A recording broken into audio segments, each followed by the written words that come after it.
How's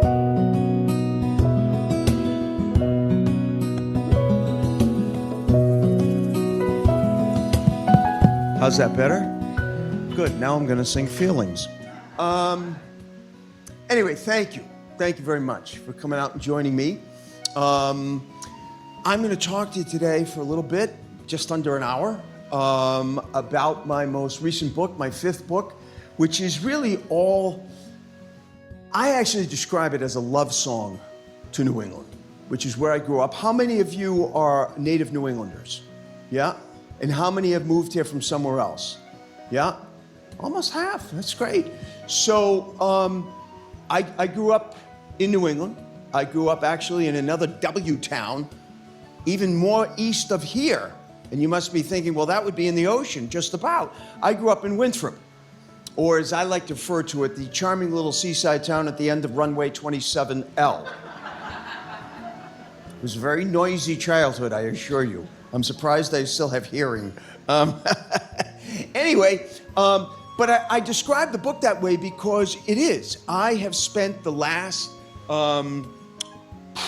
28 years now, right? 28 years reporting all around New England. Yeah, every corner of New England. And although New England, as we well know, is full of these, incredible physical places, right? Whether it's Franconia Notch or the islands or what have you, all of that is truly part of the New England experience and certainly part of my travels. But this book is something I always wanted to do because what's more important to me and what has impacted me more, both as a journalist and a person over those last 28 years, are the people that I have met around New England. The people that I've met, and most singularly, as you'll see in this book, the people whose stories I have told. It's not true of every story and the hundreds of stories that I've done, but it is true of all of the stories that make up this book, that they are the stories of people who became friends of mine, who I am still close to. And that, as I said, doesn't happen with every story. But that's why this book is special for me, because these were people who became part of my life. And that's how impacted I was, inspired, moved by their stories. The full title of the book is Travels Through the Heart and Soul of New England, Stories of Struggle, Resilience, and Triumph. So, as you'll see, I've broken the talk into those three separate areas of struggle, resilience, and triumph, and I'm going to give you an example for each one of those. These are the people, and these are the pit stops. Because, you got to eat. That was my grandmother's phrase. She would say that about any situation, wow, I have turned people off before, but never in 35 seconds. But if you are familiar at all with my travel pieces, probably a friend and I were just talking about this, the fact that diners are places that I often stop in my travels. And so diners are part of this talk, part of this book, because they represent places that I continually seek out in my travels, and I don't seek them out because I need a place to eat. There is nothing you will find at any diner anywhere on the face of the earth that you can't find somewhere else, okay? Everybody makes an egg. Everybody throws some toast in a toaster. Everybody makes home fries. It's not the food. The reason why diners are part of my experience all the time and part of this book is the same reason that general stores are, the same reason that public libraries are, the same reason that rail trails are. They all have something in common. Anybody want to guess what that is? One single word. I heard it. Community. Community. It is community. It is certainly people and all the rest, but it is community. And it's community that threads all of these stories. Because diners, like general stores, like public libraries, diners are community gathering places. That's why what happens there and what they represent is more important than what they serve to eat. Because I always say, you can buy food anywhere, but what you get at a diner for free is priceless. Community. They're community gathering places. That's why they appeal to me. That's why they appeal to me, and I'll be sharing those. And so when it comes to struggle, our first topic, right? Sometimes the struggle, in a very big way, is about preserving an entire way of life. And that is certainly the case with fishing in New England. Now look, to the extent that it's a struggle here in New England, it's a struggle everywhere. It's a struggle everywhere. Just ask them in Newfoundland, where the cod fishery completely was fished out and disappeared. Gone. Gone. It's headed there, right here in New England. And ground zero in many ways for that struggle has been Gloucester, America's oldest and most storied seaport. I have done dozens of stories in Gloucester over the years, made wonderful friends, people like Joe Sanfilippo. Goes back now 5 generations of fishing in Gloucester. Do you know, today in Gloucester, it's estimated about 500 boats that on any given day are part of a regular rotation of boats heading out to fish. Some are day boats, some go out for longer periods. Most of the fishing boats that head out of Gloucester today are what's called corporate boats. Okay? They are not owned by single individuals. In some cases, they are. More often than not, they're run by an investment group. There may be multiple boats involved, but that wasn't always the case. In fact, you go back 150 years, that not only wasn't the case, a corporate boat, somebody would have said, what the hell's that, right? They were family-owned fishing vessels. That's what made Gloucester what it was. And it's estimated that in 1900, there were about anywhere between 2,300 and 2,500 family-owned fishing vessels. They weren't all out in the water at any given time, but that's how many it was estimated there were in 1900. In 1970, it's estimated that number was down to about 1,200 family-owned fishing vessels. And last year, 2023, there were 71. So they are literally vanishing. And the thing is, when those vanish, it's not just the boats themselves that will vanish. As Joe points out, and this is what makes this his story, when those vanish, the knowledge that goes with them vanishes too. And I don't mean the memories of 5 generations of people fishing in that family. I mean the knowledge that has been passed down to generation to generation. That's how people learn to fish in Gloucester. 3-year-olds will be mending nets. 5, 6 years old, your dad depended on you to mend nets when he was out. But everything that went with it, Joe Sanfilippo learned to fish when he was 12 years old from his older brother, Ricky. His older brother learned to fish from their dad. Their dad learned to fish from their grandfather. Their grandfather learned to fish from their great-grandfather. That's how the knowledge of fishing was passed. And that pipeline of fishing knowledge, as Joe refers to it, is about to run dry. So his point is, so what if they relax the rules and regulations, right, that have been in place for about 55 years now by the federal government to try to arrest the decline of the cod fishery? What if that is successful to the point that the rules and regs are pared back and it makes it easier financially to fish again? Joe, for instance, is one of the hundreds and hundreds just over the last decade that financially couldn't do it anymore. Couldn't do it. You know, it's tough to have a family and a mortgage and kids. And on any given night, there might be a rolling closure announced, and you're all set to go out for 3 days and fish in Stellwagen Bank, and it's closed overnight. Well, you got a boat that's baited up, you got a crew of 3 or 4 guys, and guess what? They still get paid. They still get paid, and you make nothing for the week. So he realized something. Everybody realizes this, but he did something about it, right? So if that generational knowledge of fishing, generational pipeline of fishing knowledge it dries up completely, then how are people going to learn how to fish? You don't take a class in it. Well, now you do, as we'll see. But generally speaking, you don't take fishing 101 at the local community college. You don't buy a book called Fishing for Dummies, and learn how to fish. Your family taught you how to fish. And that's what he's now trying to replicate. Him he, Joe Sanfilippo, being the family member who is doing this for people who are not his family, right? He has started what I describe it as night school for fishing, right? So he's got a warehouse set up. He's a skipper during the day. The Beauport was right over his shoulder there. He skips the Beauport, which is a cruise vessel out of Gloucester Harbor. But at night, he's got this warehouse space, and he teaches fishing, and I mean the basics. First of all, to people who don't fish. I mean, I don't mean maybe they go drop a line in the water somewhere. They don't have a boat. They're not commercial fishing people. They hope to be, maybe. And his point is that if in the future people like these are able to get back into commercial fishing, how will they know how to fish? So he teaches people who have that dream, and I mean the very basics, the fundamentals. Where do you fish?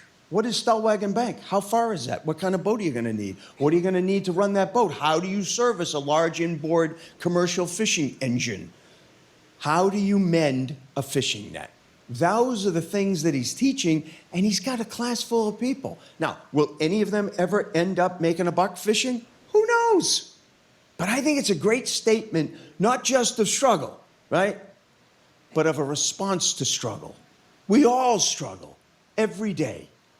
Sometimes just to get our head off the pillow, right? We all struggle. It's what you do about the struggle that defines you and your life, right? And to me, and that's what Joe defines for me. Sometimes, as we know, and I just alluded to, sometimes the struggle is purely physical, as we all know all too well. I think of Louis Escobar as being somebody who really defines, for me, a response to physical struggle. You know, Louis Escobar is a rarity of rarities. Louis Escobar was a farmer in Rhode Island. And the thing that makes that so, he is a rarity of rarity in that he was a farmer in Rhode Island, which is an odd thing to be because it is not easy to be a farmer in Rhode Island. Not because it's harder to farm in Rhode Island, it's hard to have a farm in Rhode Island. Generally speaking, farms take some amount of room, space. You may know there is very little space in Rhode Island. There is very little space in Rhode Island. And rarity of rarities, he was a dairy farmer. Now, most of the farming done today in Rhode Island is green farming, grass. I don't mean cannabis. I mean grass for a lawn, right? Most of the farms in Rhode Island today are turf farms. They grow grass for yards, and you don't need a lot of room to do that. 4 or 5 acres, max. You know how many front and back little postage stamp size suburban lawns you can do with 5 acres of turf? A lot. So you don't need a lot of room. He was a dairy farmer. You do need a lot of room to be a dairy farmer. You have to herd and pasture and graze a herd of cows if you're a dairy farmer, which he did in Portsmouth, Rhode Island. Had a nice big spread up there, right up at the head of Aquidneck Island in Portsmouth. Aquidneck, of course, is that big island in the middle of Narragansett Bay, and he did very well. He created this wonderful consortium, a cooperative of local Portsmouth, Rhode Island dairy farms, all 3 of them. Of course, getting down to those numbers in Vermont, too, to tell you the truth. But he had a terrible accident about 20 years ago. His tractor fell on him. Yeah, oh my God is right. So first of all, many people wouldn't have survived that. That's a lot of weight coming down on you. And he did survive and was left a quadriplegic. But he told me he never once thought of giving up the farm. Not once thought of giving up the farm. And he actually also told me that he thought he was more productive after the accident than he was before, which sounds, you know, like counterintuitive, but he insisted it was true because he said before, I was just kind of like, I just did what I wanted to do. I mean, I got the work done, but I did it when I wanted to do it. And if I felt like, you know, running and getting a coffee and you know, and get the feed out an hour later than usual, whatever.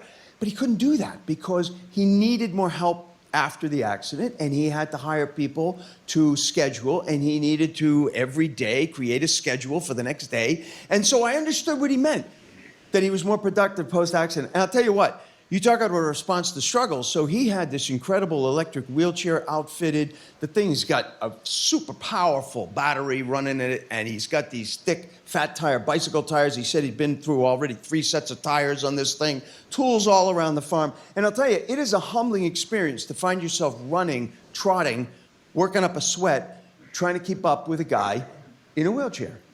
It just is. You know, sometimes the struggle is about getting the story out. And that's something that any journalist can relate to. It's certainly something that Jerry Ann Boggess relates to. Very inspiring woman, very determined, very driven. You know, she moved here to the States.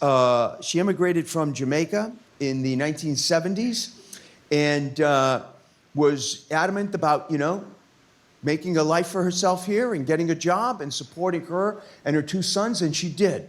And she did. And she is a tremendous researcher. It's really what she does. And she would have been a great journalist, all kidding aside. It's a big part of what we do. But she decided that when she moved to the little town of Milford, New Hampshire, so Milford is in very southern New Hampshire. It's right over the border, really. If you imagine Nashua, New Hampshire, it's about 12 miles maybe just west of Nashua. And she moved to Milford. There were not a lot of people who looked like Jerry Ann in Milford. But she decided she wanted to research and see if she could see if there had been people who looked like her who'd lived in Milford before her. And she found an incredible story that really many historians didn't know about. I mean, it's not that this woman was unknown, but she largely was.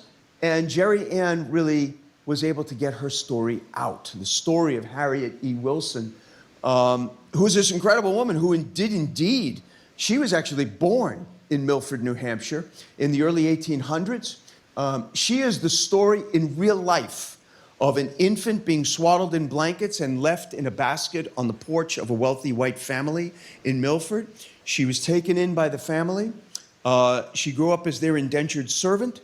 And she was a very bright young woman. She loved to read. She loved to write. She kept journals. And in 1859, Harriet E. Wilson became the first published black novelist in North America.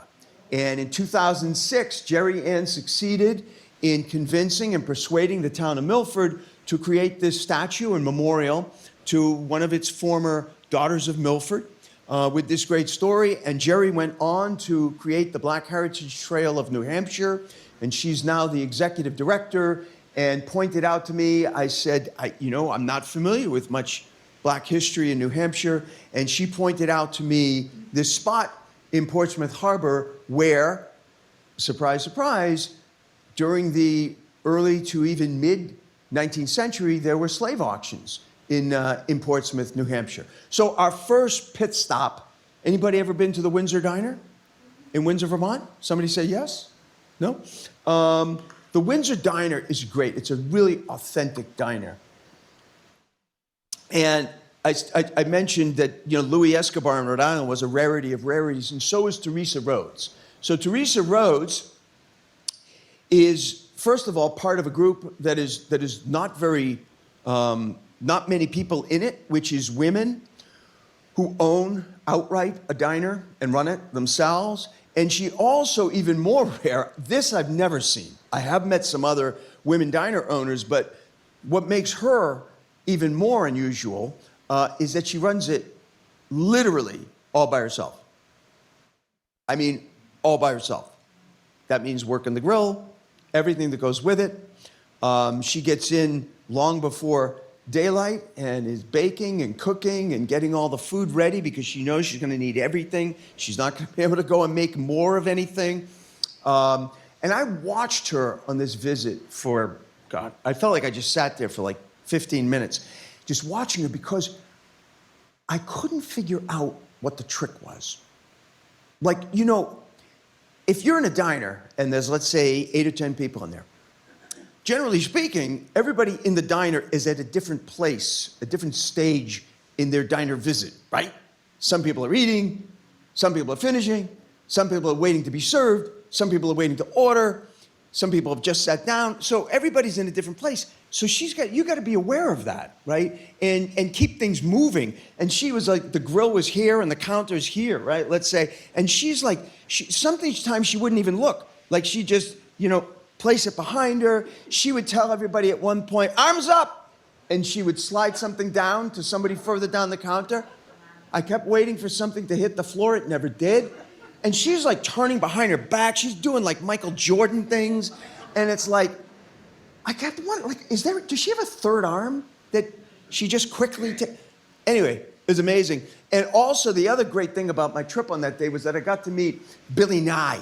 Billy, when I say long-time customer of the Windsor Diner, I mean long time. But there was a big break in between, right? So Billy Nye grew up in Windsor, Vermont. And Billy Nye, as a little kid, was at the diner pretty much every day because his mom was a waitress at the diner. So every day after school, Billy would walk to the diner and put his little school bag down, and he would sit right on this stool right here, and he would start his homework, and his mom would bring him a slice of pie and a glass of milk, right? So then he moved away, and he had just moved back. This is 2 years ago. He had just turned 83, and he had moved back recently to be closer to his older daughter. And he's sitting there, and I asked him, I'm listening, and I said, Billy, wait. I have a question that's killing me. He said, what? I said, well, so that was your stool, right? He said, yeah, that was it. I said, well, that is your stool. That's nobody can sit in that stool. Like if the diner falls apart, they're gonna have to bronze that stool and put it out on the sidewalk with a little plaque. I said, why aren't you sitting in your stool? And he said, well, that's a good question. He said, when I moved back here a couple of years ago, he said, I walked into the diner, hadn't been in there for decades, and I walked right for my stool. And he said, I was about to sit down, and then he said, then I thought, Billy, it's been almost 50 years. Maybe you should graduate to the next stool. And he did. So resilience. I think resilience is one of those qualities. Look, resilience is something that everybody everywhere, has to have just to get through life, wherever you are. But New England, I really think it's part of the New England character in many ways. For one thing, if just for the weather, right? I mean, you do not find yourself needing to be resilient regarding the weather in San Diego. Because it's just a question of which variety of 72 and sunny. Is it a little dry? Is it a little wet? Right? So you have to be resilient about the weather. You have to be resilient. We talked about farmers before. Farmers, fishermen. Everything requires resilience in New England, right? One of the things that is non-human, though, that I think of when I think about resilience in New England are its famous mill towns. Because the mill towns, in this case themselves, are almost like a person having to deal with successive and sometimes successively worse setbacks. That's the story of New England's mill towns. All of them were created out of great prosperity. So they knew good times. That's like 200 years ago now. But they knew good times. All of the mill towns. The mill towns exist. And the mill buildings exist because they knew great prosperity. And then they knew great hardship because the prosperity went away. In every single New England mill town, it went away. At some point, at least, certainly by the 1960s, pretty much everywhere, the textile mills, the shoe factories like in Haverhill were gone. The mill companies had found that they could save money by taking their operations first to the American South, and then they realized they could save even more money if they went overseas. So they did. But the mill towns have to stay. The town can't leave. And the mill buildings stayed because it was more expensive for most of these towns to just let them sit there, becoming magnets for arson and crime and drugs, because they were more expensive to demolish. Those buildings were not made to be torn down. Really, they really weren't. So they stayed. And then finally, around the late 80s, the 1990s, they started to come back. The economy finally turned in a way that made it possible for these mill buildings to construct kind of like a new model, right? A new model. And we've seen that in Lowell and Lawrence. We've seen that where, these mill buildings were able to draw, companies and create these commercial residential kinds of mixes in them. And that's how they have not just survived, but now thrived in places like Biddeford, Maine. And because of people like Alan Cassavant, right? Every one of these towns, every one of these mill towns you'll often find has some hero. Many times it's many different heroes and heroines, who have helped to make that story of the comeback happen. But in Biddeford, Maine, it was Alan Cassavant. And Alan Cassavant was not some brilliant consultant, some brilliant businessman. No, but he was a smart cookie. He was a longtime beloved math teacher. And what his skill was in drawing and attracting those great consultants and great investors and great business people with great ideas and attracting them to Biddeford. And he knows both the dark days and what they're now calling the Biddescents in Biddeford, Maine. He knows both parts of that story. He's a French-Canadian kid who grew up there, and he remembers in the mid to late 1960s, on a Saturday night, he said, when you could walk down Main Street in Biddeford, and the shops and the restaurants would be open till 10 o'clock at night, everybody was spending money, everybody was flush with cash because everybody had been paid the day before, And then you fast forward to the 1980s, and he remembers when the stores were not only not open till 10 o'clock at night, most of them weren't open at all. A lot of boarded up stores, but that began to turn. And Alan was a big part of that, and today it is inspiring to see how Biddeford has come back. Because there's another dark part of what happens to mill towns, which I often point out, and a lot, sometimes you don't think of this. So we're familiar with seeing like deserted mill buildings just sitting there. But mill towns down on their luck and being vulnerable are like people who are down on their luck and vulnerable. They are often preyed upon by people who want to take advantage of that, whether it's a person or a mill town. For mill towns, right, the taking advantage comes, companies that might come in and they can't cite S-I-T-E, right? They can't cite something in, let's say, Wellesley, right? That they might be able to cite in Biddeford, which is far more desperate, right? For any revenue it can possibly come up with. That meant in Biddeford in the early 1980s, a huge company that cites solid waste incinerators. Now, not a lot of towns want to attract a solid waste incinerator, but Biddeford had no choice. And it did get cited right off Main Street, downtown. And so to hear Alan tell it, there's an extra level of humiliation to knowing that your town is down on its luck, because you get up in the morning and you can tell what they're incinerating that day, and you have to smell it, and you have to see it, and you have to hear it, and it reminds you, as he put it, every single day that you ain't got nothing as a town, because this is here. That's what you're left with. That's all gone. One of the first things Alan Cassavant did was realize psychologically, emotionally, as this comeback is going to happen, this incinerator has to go. And they did, and he was allowed, people were so happy, he was allowed to hit the plunger on the thing that exploded it. Thousands of people rose up and cheering because they were getting their town back, but more importantly, they were getting their pride back. They were getting their pride back, right? It's meant restoring things in Biddeford that also had been completely gone to seed because there was nothing they could do about it. The great city theater, which is one of those great 19th century, what would you call it? Many towns in New England have one of these places. Sometimes the town hall was in them at the same time. Sometimes today the town hall is in them. They were these places that attracted, they would have community dances, lectures. They were very all about, in the 19th century, these theaters being about public knowledge, furthering public knowledge. And so they would have lectures and lecture series. Charles Dickens in the 1840s spoke at the City Theater in Biddeford. Tim Sample, not quite as famous as Charles Dickens, but a friend of mine, humorist out of Maine, very funny guy. He was in a rock band in the early 70s, and he was one of the last bands to play at the City Theater, and he was telling me he couldn't get over the restoration. And he was telling me right there that he said, you know, that entire wall over there, he said, all the wallpaper was peeling off from the balcony level on down. So he said it was fun, you know, you'd have a break, you know, and you'd walk over and, you know, you'd try to pull a big piece down and see how much would roll down at the same time.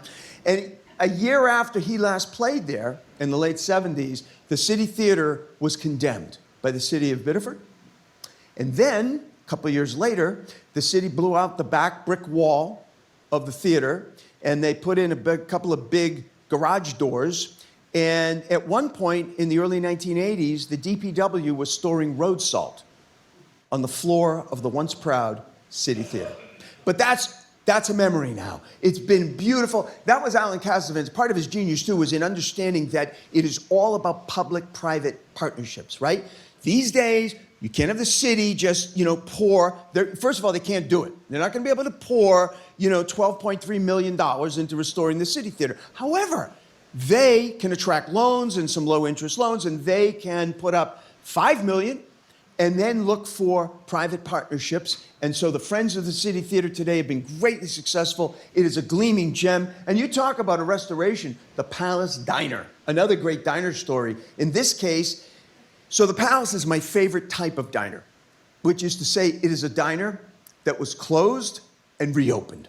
That's my favorite type of diner, right? And a couple of wonderful guys out of Portland, Greg Mitchell and Chad Conley, who are foodies, chefs, out of Portland. And you may know that Portland, Maine today has become something of a real food mecca, right? Great restaurants. So they wanted to open up their own restaurant. Guess what? In Portland today, if you're not talking about mid to high six figures, you're not starting your own restaurant. And that's for starters, right? So they were priced out. They were priced out. Somebody told them about this diner in Biddeford, and they were like, well, we like diners as much as anybody else, but we're not diner chefs, you know? But they came down, they said they'd take a look at it, and our friend Alan Casavant, who retired last year, he was the longest serving mayor in 3 terms in Biddeford, Maine. He likes to say, I'm not a politician, I'm a teacher, and I've been a mayor.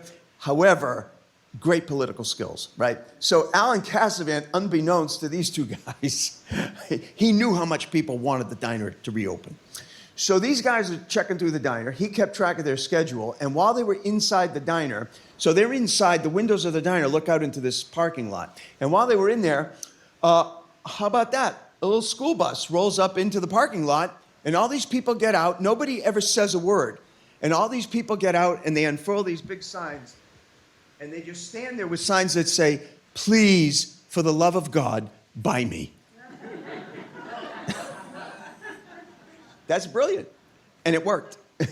And it worked. You know, sometimes resilience shows up in unlikely places. Like a ski hill. Now, ordinarily, let's say if I was doing this talk 10, 20 years ago, I wouldn't say that resilience is called for when it comes to ski areas. Climate change has changed that. It is very much about being resilient and finding ways to, but that's not what this story is about. It's a different kind of resilience. It's about, you talk about reopening a diner, being able to reopen a ski area, but in a place where people can't afford to ski. Now you might say, but it's in Vermont. So let me tell you, I know Vermont very well, and it is true. If you think about there being a certain level of affluence in Vermont, that is 100% true. Places like Stratton and Killington and Stowe and Norwich, lot of affluence. And particularly post-COVID, a lot of people, as you may know, moved out of the New York metropolitan area into Vermont, more affluence. Guess what? There is also, far less known, but there is also a stunning level of poverty.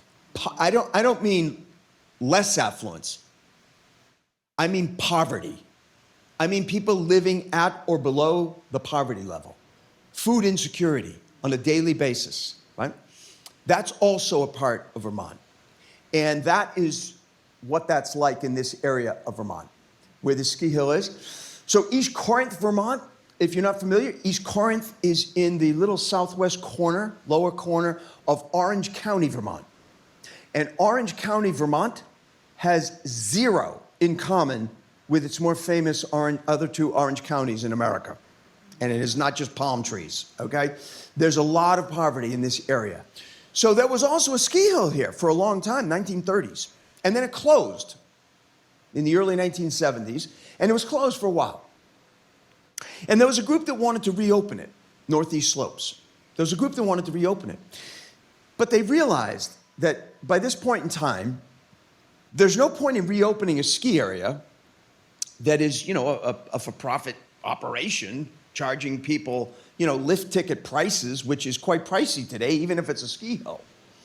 They said, that's just not an option. So they decided to go a different way.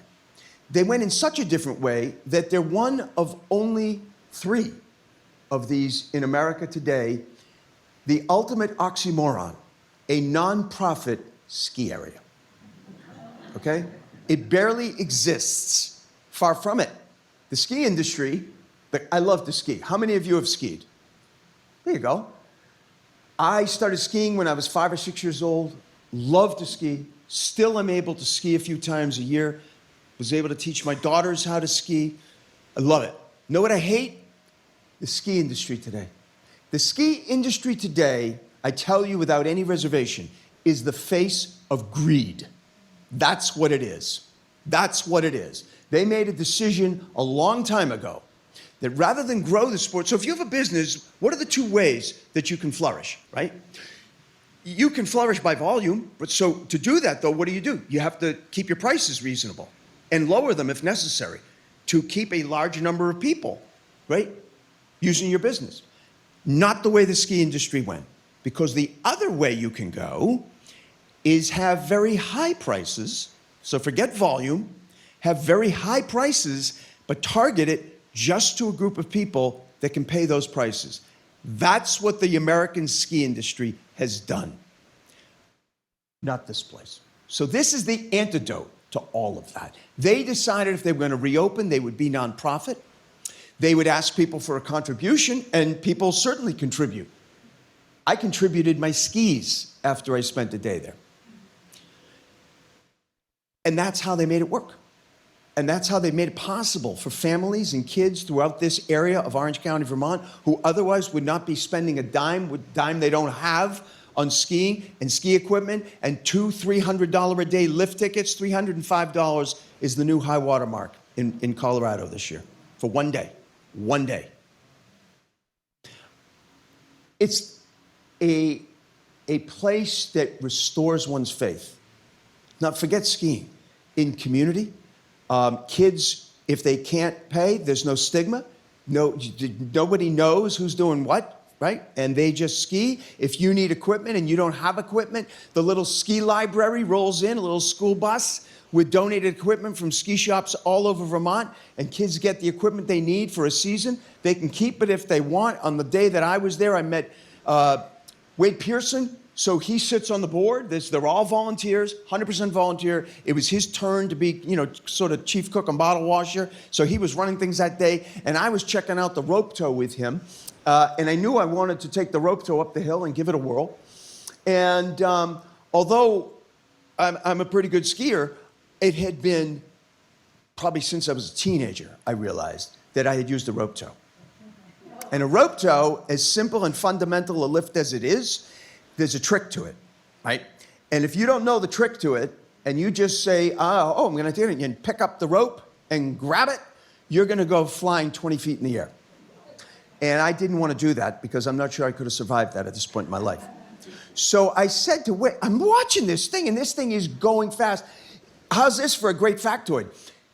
The rope tow at Northeast Slopes now is the oldest continuously run ski lift, not just rope tow, ski lift, running since the 1930s in America, North America.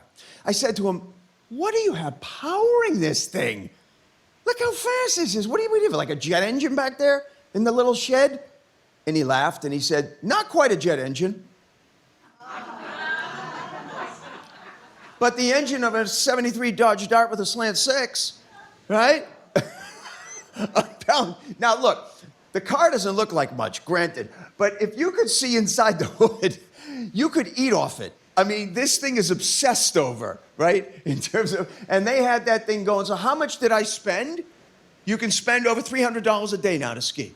How much did I spend for one day of skiing at Northeast Slopes? Not 20 bucks. $10.50 for a lift ticket, and another $6 for a delicious nor'easter burger in their tiny little, I say lodge. It's like also like a shed. It's not even a quarter of the size of this entire room. So small that you can't sit down. There's no tables and chairs because there's no room. So people just kind of like standing there, and other people are moving in and out. So you find yourself swaying. And I realized while I was standing there, this is what it would be like to have lunch in a moving subway train, standing up, right? But it was great. And as I said, it restored my faith. Forget skiing. More importantly, in that wonderful word we started with, community, right? So I think humor is also a really, really big part of resilience. It's a different kind of resilience. And sometimes you can't laugh.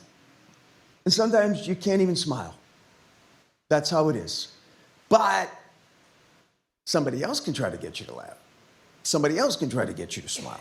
And that's really Becky Rule's role in life, I've come to think. She's one of the funniest people I've ever met. She's a wonderful writer. She does talks all the time. She gets entire auditoriums, laughing, splitting their sides. And it's very wry. It's very low-key. She's not a jokester. She's not telling jokes. She's just offering her observations about New Englandisms, right? And that's really her thing, is these New Englandisms. And for instance, her last book was called Heading for the Rhubarb. Now, I'm not a horse person, but that's an old New England expression, right? And it refers to the fact that horses should not be eating rhubarb because it's not good for them. It won't kill a horse, but apparently it's just not good for a horse to be chewing on rhubarb. So if you saw your horse heading for the rhubarb, you want to get that horse back fast as you can, right? But over time, that became an expression to refer to anybody who's like heading for trouble, right?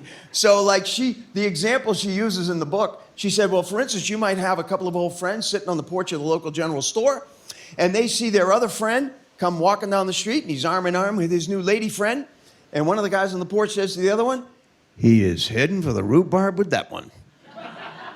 Heading for the rhubarb with that one. You watch.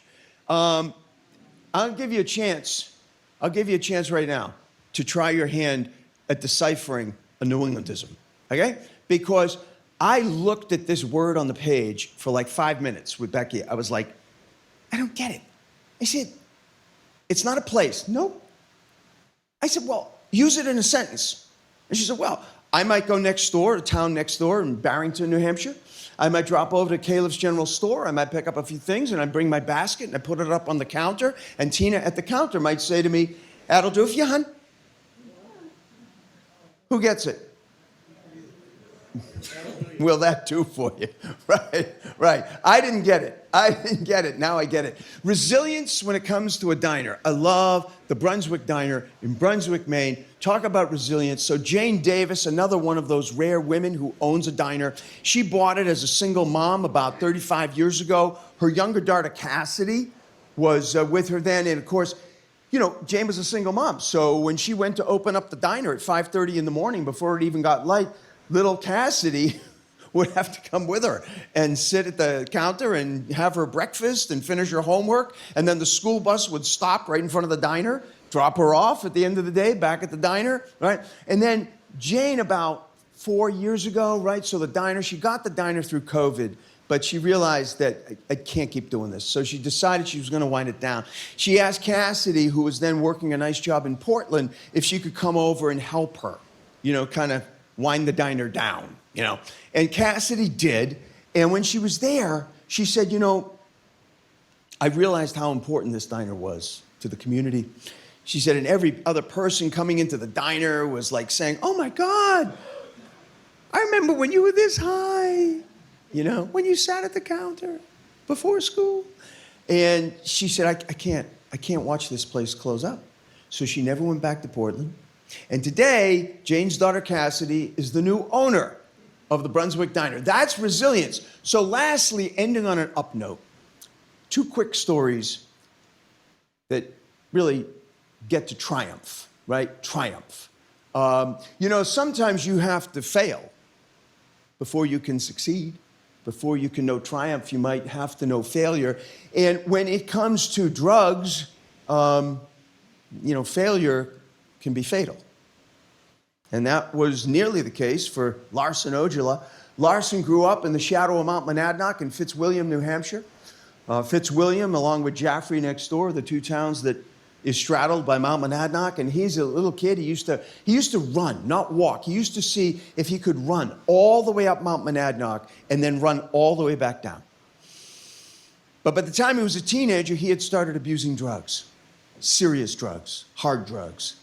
And by the time he said that he was 20 years old, he couldn't even make it up a flight of stairs. Never mind Mount Monadnock. And he also knew he was lucky to be alive. And he is one of the lucky ones indeed, because he realized that and decided, I want to change my life. And he was lucky that he was able to make that decision, without which that doesn't happen. He was lucky that he had a loving family who supported him. And he was lucky that he had a wonderful mentor who was himself an extreme hiker, who liked to do these, what they call rapid assault summits, see how much they can run up and down a mountain. And Larson decided that he was going to take that as his recovery model. That's what he was going to try to work toward that. Well, first he had to work toward just getting clean and sober, which he did.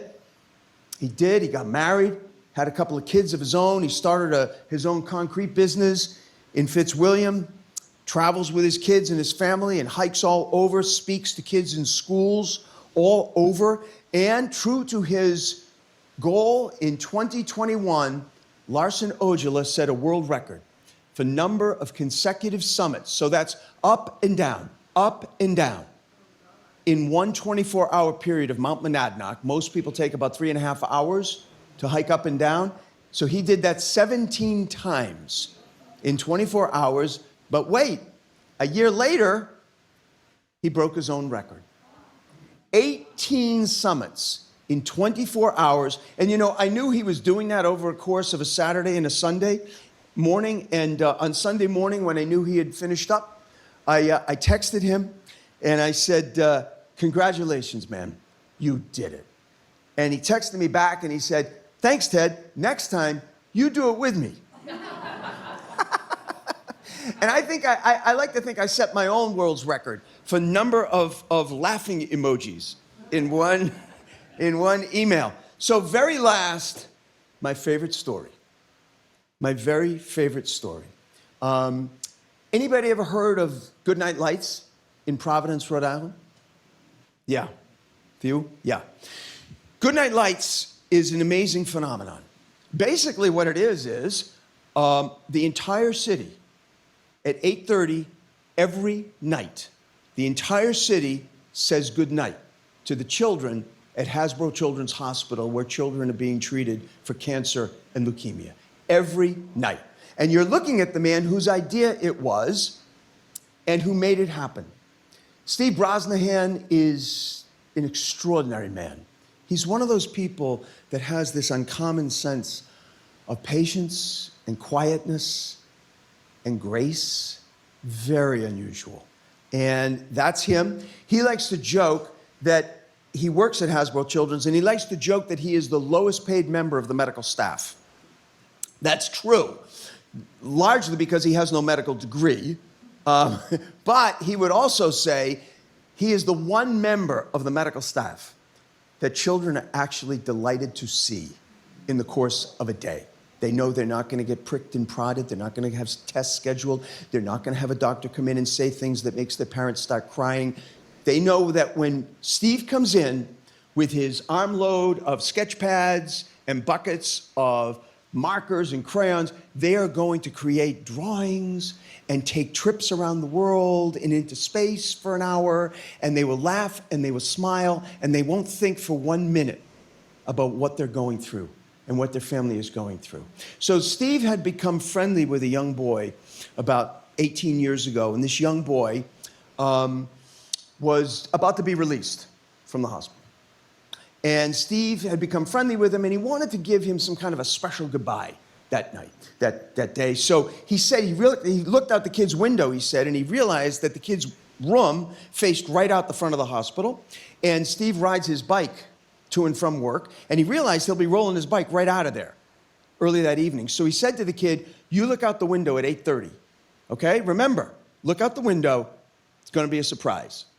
So when he rolled his bike out that night at 8:30, he took his high-powered bike flashlight, he shined it up at the kid's room, and he turned it on and off, and he waved, and he turned to go. And as he puts it, it had been raining that afternoon. So the ground was wet. And he said, as I turned to go, I noticed that there was like light flashing in the puddle. And he said, you know, I knew there was no like flashing neon light on the hospital. So he said, I turned around, and there was that kid's room, and he was turning his own room lights on and off. He had just instinctively thought of a way to respond. And Steve said it was the biggest aha moment of his life. Because he said, if I just did that for him, I can do that for all of these kids. Maybe the whole city could do that. There's a lot of lights out there. And they do. They didn't at first. He had a very simple ask. He went around to every single business that faced the hospital, every business, every hotel, every restaurant, every bar, every cafe, every university, the police department, the fire department, the tugboat company on the Providence River, and he asked them the same simple thing. 1 minute, just 1 minute every night. You don't have to add any staff. You can put it on a remote timer. 1 minute, flash your lights for 1 minute. Now, did everybody get on board right away? No. Is almost everybody on board today? Yeah. You know what's amazing today? If you go inside a lot of restaurants and bars or taverns or pubs, whatever, that are facing a hotel, that face the hospital, and you see a line suddenly queuing up at 8:30, it is because that's how much people want to have even 5 seconds of being the one to hit the lights. That's part of Goodnight Lights, right? So I realized I got to do this story. This is about 5-6 years ago now.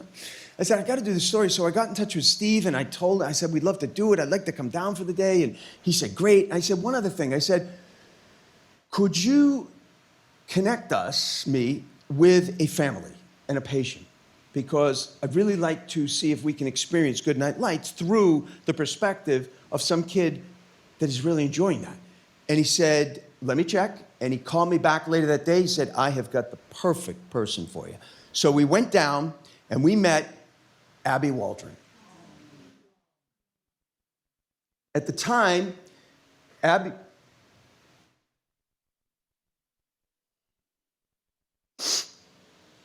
sorry. At the time, Abby was 10 years old. She was 2 years younger than my youngest daughter. And needless to say, I could well relate to the anguish and the pain that her parents were going through. Her diagnosis at that point was not clear. They knew she was suffering from non-Hodgkin's lymphoma. But you know what? I'll tell you, the thing that struck me the most that day, I spent an entire afternoon with Abby and her family. Many people shuttled in and out of the room. I mean, partly because we were there, but, you know, doctors and nurses and staff and Steve and her family and her parents and their friends. And so there were a lot of people. The only person whose energy never flagged and the only person whose smile never disappeared was the patient. And she said to me at one point, she said, you guys have to stay for Goodnight Lights. I said, hello? What do you think we're here for? I'm sitting next to you, whether there's a seat or not. And she said, oh, okay, well, okay. So we did. And I sat with her and we watched, and it was an amazing finale that night because Steve had made sure that the local fire companies had gotten a couple of other towns to come in with some ladder companies. So they had these like cranes in the air. It was like amazing. And she said to me afterward, and that was the show that aired, that featured it, you can see. And she said, it's like the grand finale tonight. And a year later, that show won an Emmy Award. And the only reason I say that is that that was on a Saturday night. And on Sunday morning, I called up Steve Brosnahan. I called up Steve. I called up Abby's family. And I said, listen, I have something for you guys. And can I meet you at the hospital, in front of the hospital at 10 o'clock on Monday morning? And they said yes. And I did. And I gave that to the people who really earned it. And Abby, who is now cancer-free, really exemplifies triumph. Thank you very much. Thank you. Thank you. Yeah, if anybody has a quick question, I'm happy to take a few. Say again, dear. What is your source of stories? Source of stories. Boy, try saying that a few times fast. What is this? My source of stories. That's a good question. Like, how do I find the stories that I do? So, you know, every reporter is different in terms of, first of all, I don't generally have to report heartbreaking news, which is just the way I like it, because as I always say, no bus crashes, no house fires, and when I show up, most of the time people are actually happy to see me. So everybody has their own things that draw them to stories. For me, it's a long list. I mean, it can be anything. It can be something that I've read in a magazine or in the newspaper or online. It could be something that I drive by somewhere and I say, what the hell is that thing? Right? That happens all the time. And then I knock on someone's door and say, what the hell is that thing? Right? And then that ends up being a story. People tell me about something, word of mouth. I love particularly when people actually, and this does happen, people actually sometimes send things in the mail. The mail. It gets delivered, not to your computer, but to your actual mailbox. And that's my favorite, because when somebody sends me something, it doesn't happen all the time. You know, sometimes, you know, it's something that I just know is not really going to work out.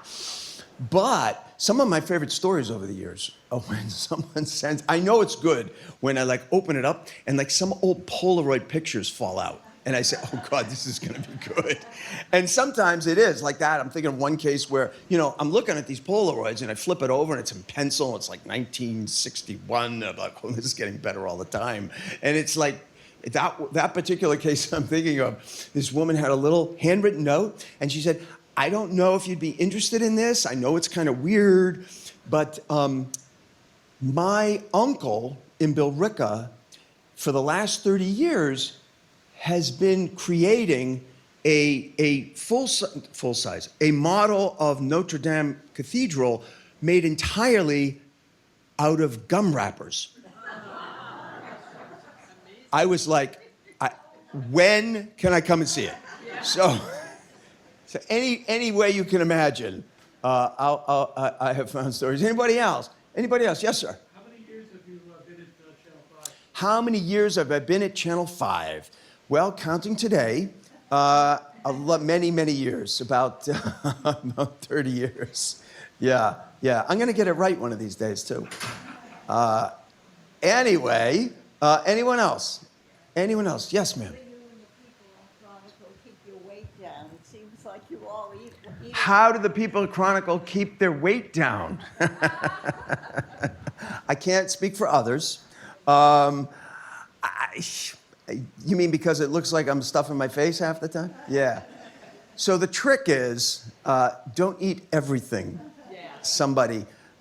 In fact, you know what I often do is, sometimes places will, even diners, you know, they'll be like, I will order my usual, which is just a, you know, omelet and ham and cheese omelet and some home fries and wheat toast and especially homemade, if it's homemade, hash. But then, you know, they always, you know how that is, and they'll want you to try the pancakes. Oh, and you gotta, what we do with our French toast. So that's fine. Now, you know what I love about that is then I say, okay, and then I immediately run to the counter and I ask, has anybody not ordered yet? And I say, okay, you haven't ordered? Good. You're getting pancakes, you're getting French toast, and, you know, I wasn't gonna order, but then it's free, and it's like, it's great. So it's win-win. but I don't eat everything. But I still should eat more than I should. I don't eat. Anyone else? What's that? Casey's and Natick. Oh, Casey's great. Casey's great. Good hot dogs. Good hot dogs. Anyone else? Anyone else? So listen, thank you very much. Could we switch the lights up here back on? I don't know where those... Oh, there you are. Thank you. Thank you very much for joining me today. I really, really appreciate it. Great group, great questions. So thank you. I do have copies of most of my books here today, so if anybody would like a copy of one of my books, I would be happy to sign that for you. You will have to buy it first, but other than that, I will still be happy. So again, thank you so much for coming out, and have a great day.